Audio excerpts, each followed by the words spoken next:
Hello everyone. Today we have the Audi 100C4 on our agenda. I can say that it's one of those cars I would love to own. Even now, I appreciate its design and reliability. In addition to the regular version, there was also a sporty version called the S4. It was based on this executive sedan that the first S version was built. After the facelift, it became the first S6 and S6. Later on, the S designation transitioned to sporty versions of lower-class models based on the A4. So, under the hood of the first S4 was the already famous 2.2-liter inline 5-cylinder engine with 4 valves per cylinder. A practically identical engine was also installed in the renowned S2. It was equipped with a turbocharger, which allowed it to produce an impressive 230 horsepower and 350 Newton-meters of torque. This all-wheel drive sedan with a torsion differential could accelerate from 0 to 60 miles per hour in just 6.8 seconds according to factory data. During journalist tests, it managed to reach 0-60 MPH in just 6.3 seconds. Once, an American named Jeff Garner, who owned a 1992 S4,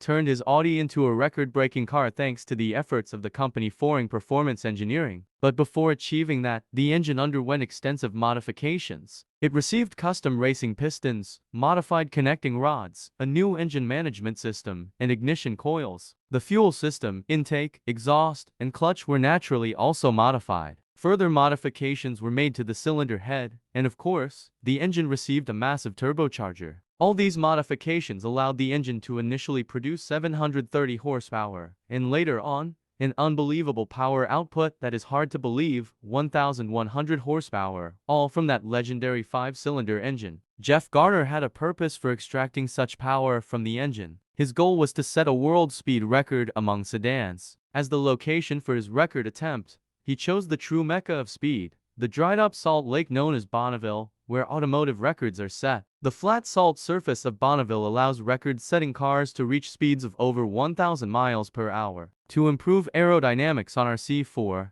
even these cool wheel covers were installed. So, on his first attempt with the 730 horsepower configuration, Jeff reached a speed of 223 miles per hour, which was impressive. Cons. However, that wasn't enough. In 2011, the American managed to push his S4 to 242 miles per hour, which seemed like an insane result for an old all-wheel drive car. But that's not all. In 2012, the car gave it all it had, and on the same Bonneville salt flats, it reached a speed of 260 miles per hour, becoming the fastest Audi and the fastest sedan. It's difficult to believe this result, a sedan from 1992, albeit extensively modified, outrunning the Bugatti Veyron in terms of top speed. What can I say? This engine is a legend.